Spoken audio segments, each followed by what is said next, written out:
G'day guys, welcome back to my channel. My name is Wildcard. Thank you for being here and watching me yell about the sport that we all love, rugby. And it's only 2 days away from the Bledisloe Cup. But today, we're going to be looking at the news because today is Tuesday. First up, the Springboks has just announced the team up against Argentina this weekend. So obviously, the Springboks always announces the team early to make YouTube content creators like me have content on a Tuesday night. So yeah, thank you Rassi Rasmus. I do really appreciate it, mate. It's really kind of you.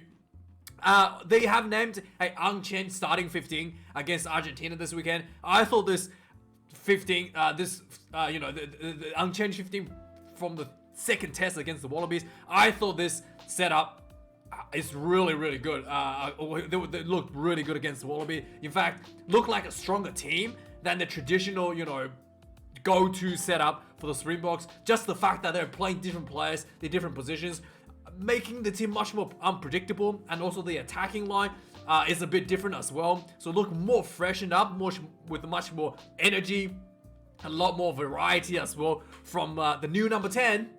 Damian Valemsa. Really, I thought this Springbok team really looked promising. So really good to see them get another start this weekend against the Argentinians. So let's have a look at the team and look at some of the changes they have on the bench. First up, let's go from the props first. First up at number 1, Steven Kitsoff, getting the number 1 jersey again after coming off the bench for quite a long while now as the bomb squad. Malcolm Marx also gets the hooker position after coming off the bench for quite a bit. Franz Malherbe comes in at number 3 as usual. Eben Esbeth number 4. Lou Diacha comes in at number 5 for the Springboks. Sia Khaleesi the captain, number 6. Franco Mostert number 7, another player that seems to come off the bench quite a bit. He's in place for Peter Septutoid due to a leg injury.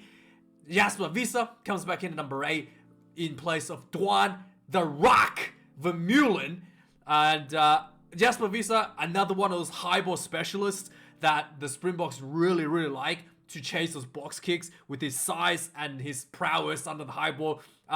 Brings a different strategy for the Springboks. And as we shall see, this setup is going to be a very heavy kicking setup as well. So Jaden Hendrickson comes in number 9. He shot a bit of box kick on the weekend 2 weeks ago against the Wallabies. And here's the key man, number 10, Damian Valemsa, the greatest Springbok in the history of the Springboks. So a few interesting things I thought came out of the Wallabies game 2 weeks ago. Damian Valemsa not only showed that he's really good in directing the traffic, the Springboks attack looked really good against the Wallabies, with him at 10 being able to find the right options around him. Really made it unpredictable as well, because people don't really know what he was going to do. And second thing, his kicking game also showed a lot of varieties. Long range kicks, 50-22 attempts, and also he's able to park those board again and again inside the Wallabies just past the try line, forcing the Wallabies to ground the ball for a goal line dropout. Really difficult to deal with, especially going into the corner where you have a very small angle to even kick the ball out. Just ground the ball and go for a goal line dropout. Exactly what the Springboks want to do. And also that high ball into the 22 with their specialists chasing the ball down. It's really good as well. I do think some of those box kicks may have been overcooked a bit, but overall I thought the variety that Damian Valemsa brought to the team was really impressive, to be really frank. And we shall see that kicking game that gave the Wallabies a lot of trouble. This setup is once again heavily geared towards that kicking. So at number 11, Marco Zola Mapimpi, whilst being one of the best finishers, ball runners on the wing for the Springboks, he is also a high ball specialist. So we have Demi Delende at number 12, the center field dominance, ball running, and defense guy for the center field position. Jesse Krill comes back in at number 13 once again for the Springboks. Again, he has been playing the winger for quite a bit for the Springboks. Last year, due to some visa issues with, I think he was, who was it? What's his name? Might have been Subu Nkusi. So Jesse Krill has been priming as a winger for quite a while now for the Springboks. So again, specializing under the high ball out of that 13 position. Caden Moody, we saw how good he was against the Wallabies, catching the high ball, absolutely dominated the aerial game. And yeah, he gets number 14 jersey once again. And number 15, Billy LaRue, another guy who's really good under the high ball. He's more of a defensive kind of high ball, catching the high ball instead of attacking. So Billy LaRue comes to number 15.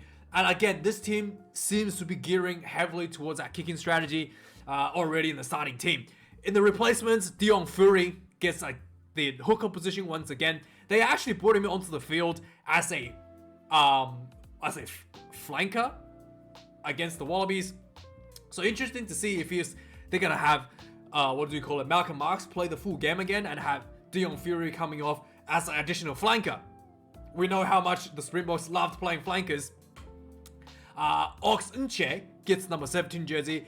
Number 18, Trevor Nyakani comes back on the tight head position. Alrai Lowe, number 19. Huaga Smith brings that speed and a bit of difference in strategy for the number 8 spot for Jasper Visa at number 20. Faf de Klerk, number 22. Andre Esterhuizen, they actually brought him in. Comes back at number 22. Francois Steyn, number 23 for the fullback position and every position. So this is what I've been saying to you guys. They should just train Andre Esterhuizen to play as a flanker, and then you can have 7 forward reserves on the bench, right? And you just need Faf to cover the halfback, Andre Esterhuizen cover the entire back line, and double up as an extra flanker, so you can have 7 forwards on the bench and have like 3 flanker replacements, right? That'll be amazing. That'll be amazing. I can't wait to see that. It's happening. Trust me. Trust me. It's gonna happen. Next up, so obviously the Wallabies lost to the Springboks in their second test at home in Sydney. Quite painful. There was a lot of talks about who's to blame. Was it Nick Weisbeard? Will Genia seems to come out and talked about how he felt Lolesio was too passive in that test. Really tried to pick and choose the options that he had. Tried to cherry pick some of the options and really didn't do much. Didn't take any risks when some of the when given the opportunity to do so. So was playing too conservatively. Whilst Genia did talk about his backs Lolesio as a long-term 10 option for the Wallabies. He did think that he did say that Lolesio needs to be accountable for the loss against the Springboks in the second test. I did feel like, and he did come off early in the second half as well. Yeah, I did feel like the Wallabies attack looked really flat, unlike the week prior in the first test, where the Wallabies clearly had an idea what they wanted to do with the back line, with some set plays. There was none of that against the Springboks in the second one, so I do kind of agree with Genia.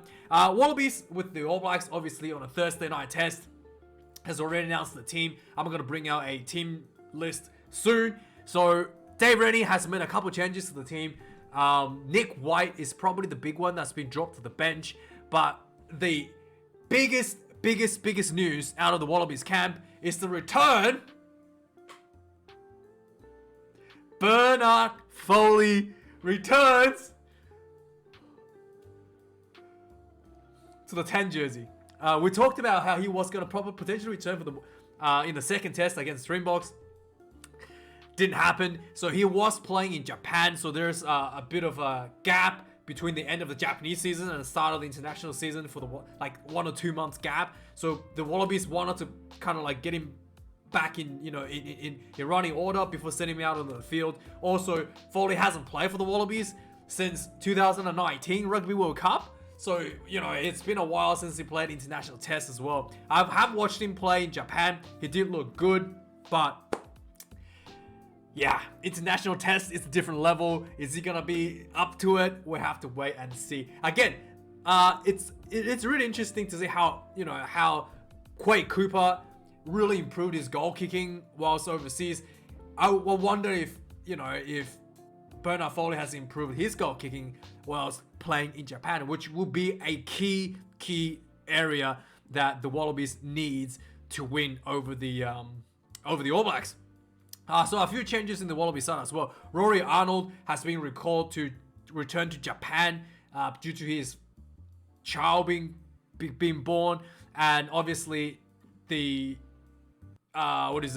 James O'Connor is not really ready to play for the Wallabies. So yeah, quick look at the team. Actually, we'll go through the team later because I'm going to do another video about it. So let's just move on to the next one. Curly Beale has been recalled into the Wallabies fold. We did see him in the post-match celebrations in the change room after the Springbok match. So he is returned to the fold for the Wallabies, and he's not named in the team this weekend, so he's just a member of the training squad. For the All Blacks, they did make a few changes as well. Hoskins Sotutu comes in, replacing Adi Savia, who has returned home for his, father duties for his newborn child that's about to, his wife's about to give birth, and he has to return home essentially. So he's getting a spot for that. And for the All Blacks, pretty much unchanged team in the starting team other than Hoskins Sotutu. A little bit of shuffling around. Scott Barrett goes to number 6. We'll have a look at that in another video. So yeah, the back rower has a few changes for the All Blacks, but pretty much the same setup as the team that beat Argentina in that raining day a couple weeks ago. Next up, there was a bit of interesting talk from the All Blacks camp this weekend. Ian Foster, Sir Fozzie, has come out and basically talked about how he sees the Bledisloe Cup and how he sees the Rugby Championship. Obviously, he talks about the Bledisloe Cup being important. The All Blacks has held the cup for 19 years. But he did talk about, say, a little bit interesting that kind of like perked a lot of the media's head, is that he kind of said this. Right now, we're probably more fixated on the Rugby Championship. And so it's interesting to me because winning the Bledisloe Cup would mean that the All Blacks are most likely going to win the Rugby Championship unless, the Springboks or Argentina has a blowout over the other team. But yeah, it's very likely that if the All Blacks beat the Wallabies, we'll just secure the cup. But interesting how he thinks that the Rugby Championship is more important than the Bledisloe Cup. For me, I think the Bledisloe Cup is more important than the Rugby World Cup. But hey, that's just me. Anyway, obviously there's also some talks about this game being on Thursday night. Actually, let's talk about this one first. So there's some other talks about the All Blacks as well. So the Scott Barrett also came out and talked about how the referees seems to be an issue that the All Blacks are struggling with a little bit, as they really struggled in that first test with the Georgian referee who works mostly in the Northern Hemisphere. And when Nick Barry took over, the interpretations of the breakdown seems to be much more consistent to that of what the All Blacks are used to in Super Rugby, because they do have, Australian referees in Super Rugby and New Zealand referees exclusively for a couple of years now. So he did talk about how he was not able to adapt to that Northern Rugby referees' expectations of the breakdown, which he believed would lead to some of the breakdown issues that the All Blacks were having. Luckily for the All Blacks this weekend, unluckily for the All Blacks this weekend, it's Matthew Reynolds, who is a French referee, very good French referee, and he will be, again, not going to be, bringing that interpretations that the All Blacks going to be used to. He's going to be probably a little bit card happy, probably going to be a little bit, the breakdown is probably, again, going to be really, really tight for a lot of these Northern Hemisphere teams. And next up, the Bledisloe Cup obviously been moved to a Thursday night due to the AFL finals. I know it's the All Blacks comes to town and they can't find a spot for the game on the Saturday. I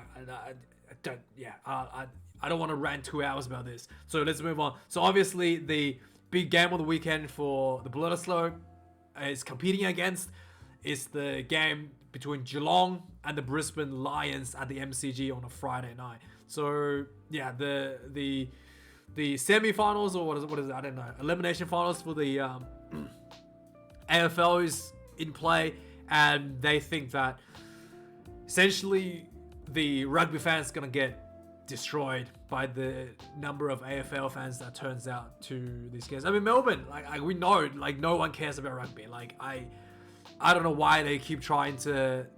I mean, it could be. The good news is there's a lot of Kiwi in Melbourne, so they might have a home ground advantage to the All Blacks because the Kiwis don't watch AFL. Also, right? So gives them a reason to go. Yeah, so with the Springbok Argentina game, there was also a bit of a change in venue on this weekend, so the time also changed a little bit due to the field conditions being really poor. So basically the Argentine Rugby Union came out yesterday and stated that the field's gonna be just not gonna be good enough condition for international test match. It was originally going to be in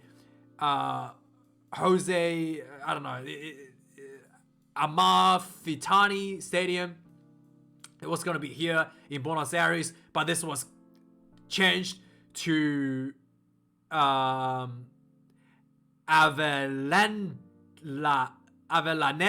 Stadium, which is a independent football club stadium, a football club stadium for the Independientes.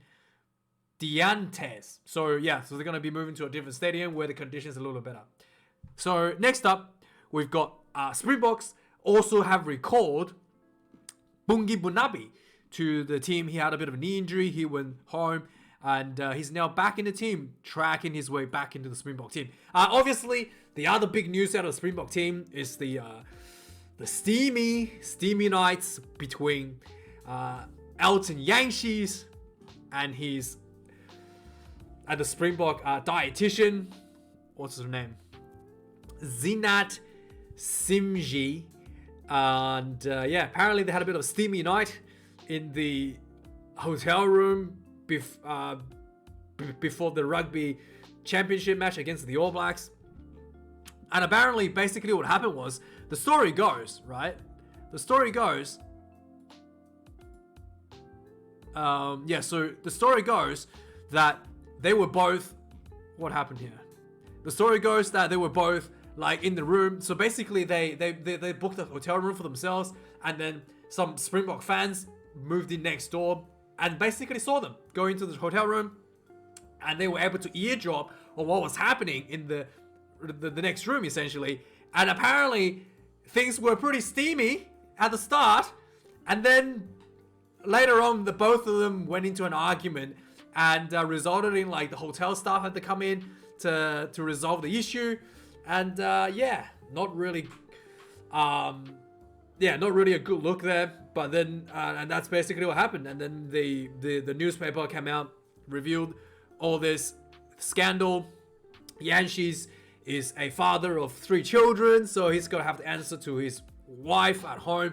The Springbok fans are not happy, calling for his firing. I don't know why it's, the Springboks have to drop him. So yeah, obviously this led to the next bit. The Springboks team has dropped him, and the dietitian Simji, due to they don't want distractions in the team. But a lot of people just straight up calling for him to the end of his career in the Springbok team. I mean, like, for me, I don't know why. Like, are any of you guys married to him? Like why do you care? Like, he's not married to you. Why do you care about the end of his career? And also, last time I checked, his wife doesn't work for the Springboks. So why would he lose his career for the Springboks just because? It makes no sense to me. Like, why? Why would that be the case? I mean, does the Springboks not allow people to bang? Is that a thing? Do you have to be a virgin to be a part of the Springboks? I don't think so. Last time I checked, they're not the church. So there's nothing wrong with a bit of a banging for the Springboks. And like I said, no one in the Springboks team is married to him. No one in the Springboks, and his wife does not work for the Springboks. So why should they fire him? I don't know. Same with his missus, Simji. I don't know why she should be fired. I mean, she's allowed to get a bit of action, right? So yeah, so a lot of, I don't know, people calling for their firing, which I thought is a bit bit strange. Next up, Izzy Folau. Obviously playing for the Japan at the moment. His side is going to be scheduled to play against the Western Force in November, actually. In November, in a 2-game preseason game against the Western Force.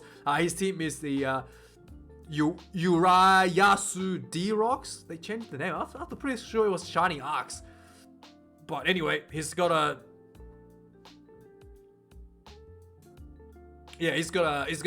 couple games against Super Rugby team. Oh yeah, here she is. That's the girl that Jantjies was having a good night with. Yeah, good looking girl. Next up, and Pablo Matera also landed himself a new club in Japan in the 2nd division. I thought, again, maybe the money is good, but I thought, he should be looking to move up to a more tougher competition. After a season with the Crusaders, he was, offered other positions in England. He was offered a place in Bath, which he turned down. But yeah, he is going to be going to Japan in the 2nd division next season in the team. What is it? What's the name of the team?